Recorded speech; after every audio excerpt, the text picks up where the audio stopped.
Hello అండి, నేను doctor Rajyalakshmi, కామారెడ్డిలో ప్రాక్టీసింగ్ గైనకాలజిస్ట్ని. ఈరోజు మనం మాట్లాడాలనుకుంటున్న ముఖ్యమైన టాపిక్ ఏంటంటే గర్భవతుల్లో వచ్చే సాధారణమైన కంప్లైంట్ వేవిళ్ళు, pregnancy related vomitings and nausea అన్నమాట. వేవిళ్ళు అనేది మీరు చాలా మందిలో చూసుంటారు. చాలా కామన్ లక్షణాలు. ఇప్పుడు నాకు వచ్చే ప్రెగ్నెన్సీలో వచ్చే ఓపీలో చాలా 80 to 90% వాళ్ళకి వేవిళ్ళు అనేది ఉంటుంది. దీన్ని ఎమిసిస్ గ్రావిడారం అంటారు మెడికల్ పరిభాషలో. అంటే చాలా మందిలో వాంతులు ఉండకపోవచ్చు, కానీ కొన్ని వాసనలు పడకపోవడం, కొన్ని రకాల వస్తువులు చూస్తే వామిటింగ్ సెన్సేషన్ రావడం, లేదంటే ఒక రకమైన అనీజీనెస్ ఉండడం, ఇది చాలా కామన్ అండి. ఎక్కువ శాతం చాలామందికి పొద్దున ఉంటుంది, ఎర్లీ మార్నింగ్ ఉంటుంది. అండ్ అరౌండ్ 10:30, 11 వరకల్లా గ్రాడ్యువల్గా తగ్గిపోతాయి లక్షణాలు. కొంతమందిలో ఏంటంటే ఈవినింగ్స్ కూడా ఉండొచ్చు ఈ లక్షణాలు అనేవి. దీనికి మంచి మెడిసిన్స్ ఉన్నాయండి. గైనకాలజిస్ట్ కన్సల్ట్ చేస్తే మీకు మెడిసిన్స్ ఇస్తారు. దీంట్లో గ్రేడ్స్ ఉంటాయి. చాలామందికి 80% వాళ్ళలో చాలా సింపుల్ మెడిసిన్స్తో కంట్రోల్ అవుతుంది. మీరు తీసుకోవాల్సిన జాగ్రత్తలు ఏంటి, కొంచెం హోమ్ రెమెడీస్ ఏంటి అంటే కొంచెం అల్లం ముక్క నోట్లో వేసుకొని మధ్యలో చప్పరించడం, మళ్ళీ తర్వాత డ్రై ఐటమ్స్ తీసుకోవాలి పొద్దున.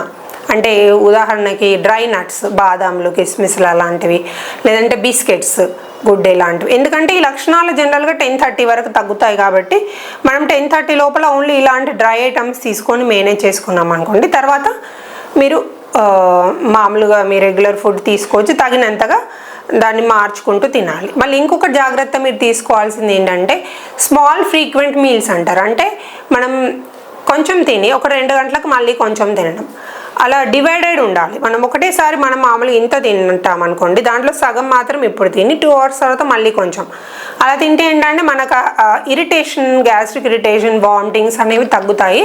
చాలా మట్టుకి స్మూత్గా వెళ్ళిపోతుంది విత్ మెడిసిన్స్. అండ్ ఇంకోటి డీహైడ్రేషన్ కాకుండా చూసుకోవాలండి. చాలా కామన్గా జరిగే విషయం ఈ పేషెంట్లో ఏంటంటే డీహైడ్రేట్ అవుతారు. అంటే వామిటింగ్, నీళ్ళు తాగితే వామిటింగ్ అయిపోతుందని కొంచెంమంది నీళ్ళే తాగరు. మళ్ళీ కొంతమంది ఫుడ్ తింటే వామిటింగ్ అయిపోతుందని వామిటింగ్ అసలు తినరు. ఇలా చేయకూడదు. చెప్పాను కదా, స్మాల్ డివైడెడ్ మీల్స్ తీసుకోవాలి. అండ్ సిప్స్ ఆఫ్ వాటర్, అంటే కొంచెం వాటర్ తాగి పక్క పెట్టేసి మళ్ళీ 1/2 hour మళ్ళీ కొంచెం తాగడం, డీహైడ్రేట్ అవ్వకుండా చూసుకోండి. ఇవి 2 మీరు ఖచ్చితంగా జాగ్రత్తలు తీసుకోండి. అండ్ ఆకుకూరలు, వీలైనంత వరకు పోషకాహారం మెయింటైన్ చేస్తూ ఉండాలి. బరువు అనేది తగ్గకుండా చూసుకోవాలి. అట్లీస్ట్ పెరగకపోయినా కానీ ఫస్ట్ 3 నెలల్లో మెయింటైన్ చేయగలిగేటట్టుగా ఉండాలి. అంటే డీహైడ్రేషన్ అవ్వకుండా పోషకాహారం తీసుకుంటూ మెడిసిన్స్ వాడుకుంటూ చక్కగా ఉండండి. జనరల్గా ఈ లక్షణాలన్నీ ఒక 4 months లోపల తగ్గిపోతాయి, న్యాచురల్గానే తగ్గిపోతాయి. సో ఇది ఎందుకు వస్తుంది అని చాలామంది అడుగుతారు.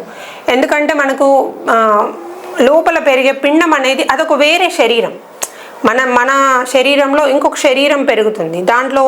దాని నుంచి వచ్చే అదేంటంటే రియాక్షన్, ఆ బాడీని యాక్సెప్ట్ చేయాలి అని అది ఒక టైం పడుతుంది దానికి. కొంచెం ఆ టైంలో ఏంటంటే ఇది కొంచెం ఇరిటేట్ అవుతూ ఉంటుంది.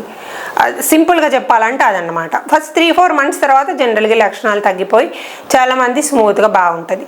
కొంతమందిలో ఒక 1 to 2% మెంబర్స్లో మాత్రం చాలా రోజులు 9th month వరకు ఉంటాయి. వాళ్ళు దాని ప్రకారం మెడిసిన్స్ తీసుకుంటూ ఉండాల్సి వస్తుంది. చక్కగా పోషకాహారం తీసుకోండి, మందులు వాడుకోండి, హ్యాపీగా ఉండండి.